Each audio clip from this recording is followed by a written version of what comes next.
And this is how we grow in life. But if we're not ready to risk, you're never going to grow and you're never going to learn. But some people, they just play to not lose. They're not ready to take risk. I played a game with no regret. I decide in my life, if I have something in my heart, really, I'm going to do everything I have to do, push with all my strength, use every resources, everything I can do. And if it's not working, no regret. I did everything.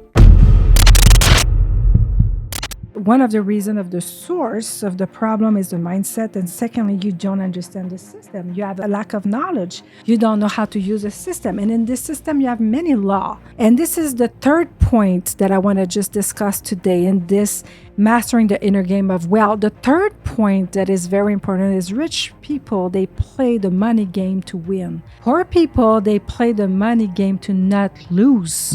And this is a very different approach. Because if you are just defensive, you're not going to gain points and you're not going to take territory. But in the money game, you have to be offensive.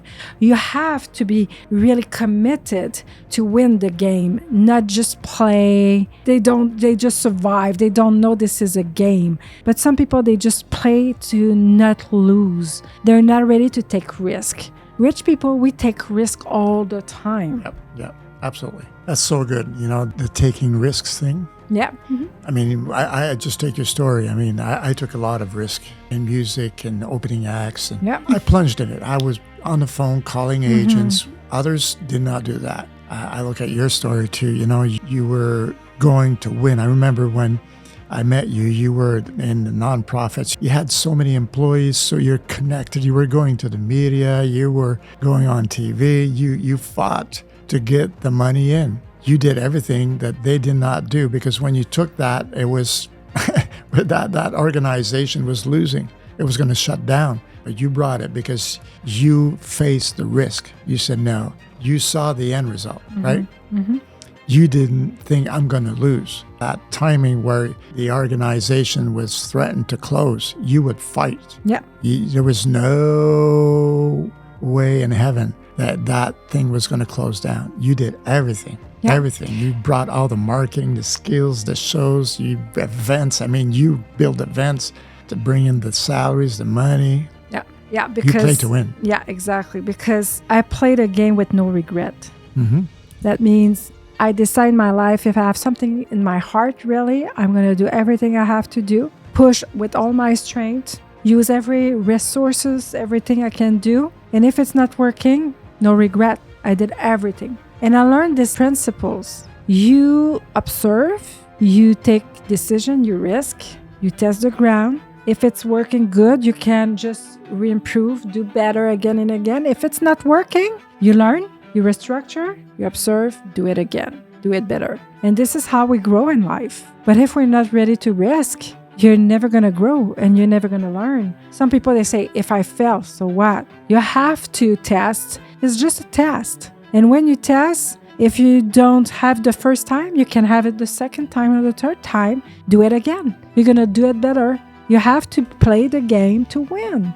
You know, you don't win without some mistakes, some space that you're going to learn. But this is how you can win. It's funny because, you know, competitive. I'm writing this down, to be competitive, right? When I grew up, I was in an environment where, you know, you got to be nice. You got to give your shirt to everybody. And if something comes up, just leave your bench. Leave it to somebody else. And because I saw being competitive as wrong.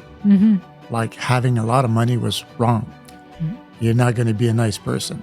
Being competitive is taking somebody else's place. But I realized that if I had a goal and I was in this to win, if you want that place, just go get it. I want that place. I'm not taking the place of anybody else. There's billions of people on this planet. This is what I sell. This is what I do. And there's a client for you and there's a client for me. Competitive is being competitive with me. I want to go up another level. I'm not competing with anybody. I'm competing to reach my goal. I'm there to win. So whatever I need to get there, I didn't understand that. I'm going to make it happen. I'm going to work on me. I'm going to build myself to have my goal happen. I'm not taking nobody's bench. I'm taking mine, and you're not going to have it. Yeah, that's good. That's good because we have to conquer territory. That's right. We are called to conquer. Yeah. And this is, a lot of people, they say this is only for men. They're more conqueror, and I don't agree. I realize I'm very conqueror. You're very competitive. Oh my! I think it's the way you were trained, the way you were educated, the way you grew up. Because this is really the memory of generation of what you received from your education, the way we talk to you, or what you saw around you. But I don't make a difference between the gender for this part, and I believe that when you're called to fulfill your destiny, something is rising up inside of you that you want to conquer this area and to become the best and impact people's life. And you're going to learn and you're going to wake up to that because something is just going to, like a lion, rise up. Yes, this is so important. And at the same time, you look at the people in your area, what you're called to do, some winner. And often you were talking about some false belief, in her life. And for me, I thought like, oh, this person just succeed like naturally, but we have to realize that they succeed because they apply law of success.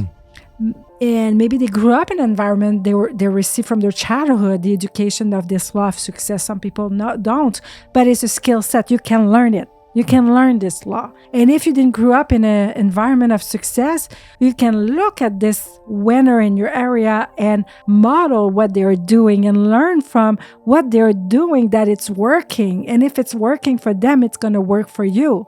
And you become a winner in your area. But if you don't do that and you wish and you hope and you wait that something will change, nothing will change.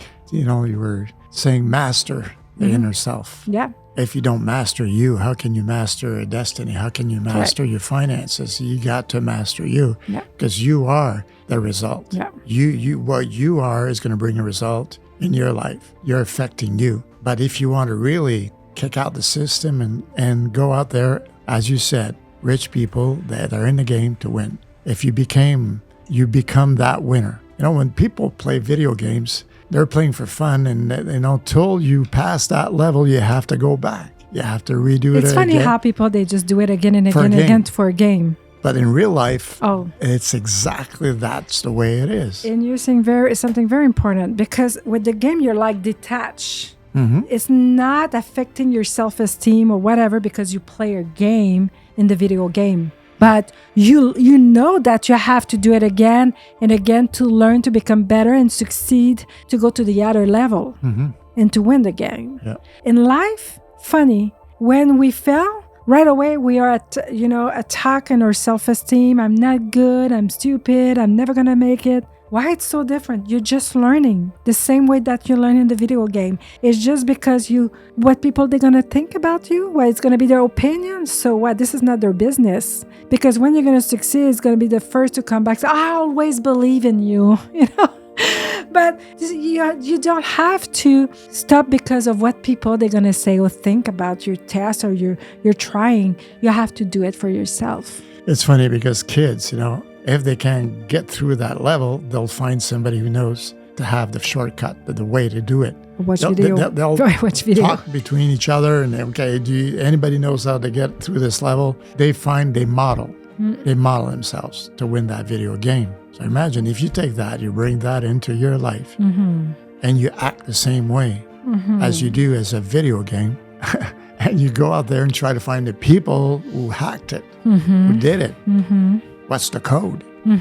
So you're in the game to win. Correct. That's exactly what we're talking about. Yeah. Rich people are in the game to win. So if you got kids out there playing video, look at them. They'll call themselves, they'll text themselves. They're chatting between each other to find that hack to go through this. And when they find it, they'll go to the next level. And they're competitive about it. Yeah. So, and then we go into our lives. Then the same kid goes out to work in a normal job and then complains, hates his job. But in the video games, that's not how he's doing. He's playing to win. But he goes out in the world. Yeah. And so we got to change our environment, because if you want to be an environment that's going to play to win, exactly, you got to change your surrounding. Yeah.